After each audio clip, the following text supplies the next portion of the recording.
Hi guys, and welcome back to Wellness Wednesday. I'm Lindsay from Thrive Yoga and Wellness, and this week I'll be talking about how to identify and address imbalances in Kapha dosha. So if you watched my video a few weeks ago where we broke down the qualities of Kapha dosha, you might recall that it is made up of earth and water elements. And some of the qualities are qualities of being cold, dense, heavy, and immobile. And so if you think back to the law of nature that I've touched on in the last couple of videos, like attracts like increases like, and opposite therapy restores balance. Obviously, if something's cold, we want to introduce heat. If something's immobile, we want to introduce motion. And something's heavy, we want to bring some lightness.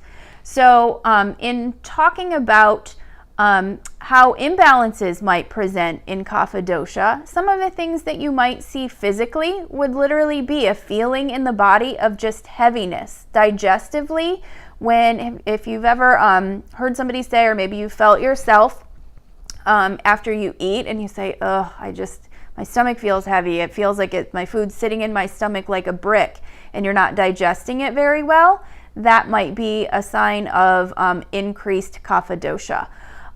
In terms of what might start to appear in the body, you might start to have like different swelling, like your hands and your fingers, or your ankles, or even your feet and toes might start to swell up. So swelling, edema is a symptom of a Kapha imbalance. You might start to see different accumulations of things around the body. So you might like little like cysts or fatty tumors, things like that.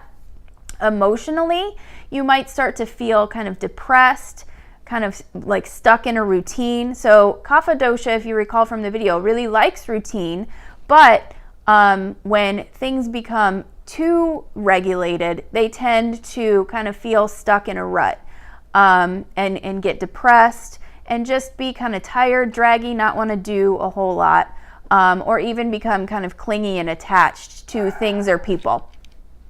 So trying to decide if the Comcast guy is here.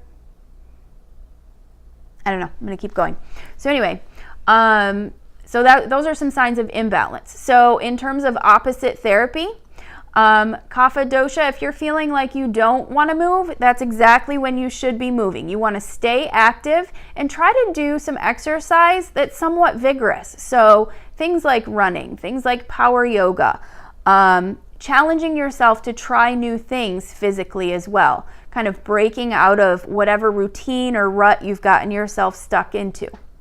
One thing that you can do to clear up kind of accumulations in the body is dry brush the body every day. So you can buy a dry brush. It's got like boar bristles, or there's different types, and you can usually get them, like you can get them on Amazon or at a health food store, and dry brush the body daily. So there's specific strokes that you can do that actually encourages kind of fresh lymph supply and kind of invigorates the circulation, and I might talk about that in a video next week, so keep that in mind. But in the meantime, you can look videos up on YouTube on how to do that.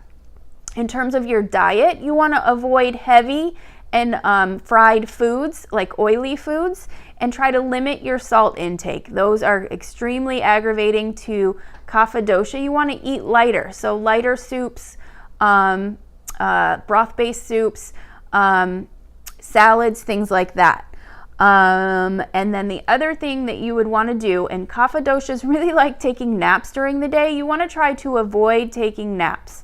When you take a nap during the day, you kind of increase that feeling of sluggishness, and it becomes hard to energize yourself and kind of get back into the flow of the day. And then you kind of stay in that draggy, tired feeling for the rest of the day. So these have been a few tips on balancing Kapha dosha, addressing imbalance there. If you have any questions, drop them in the comments. Otherwise, I will meet you back here next week for another Wellness Wednesday. Thanks.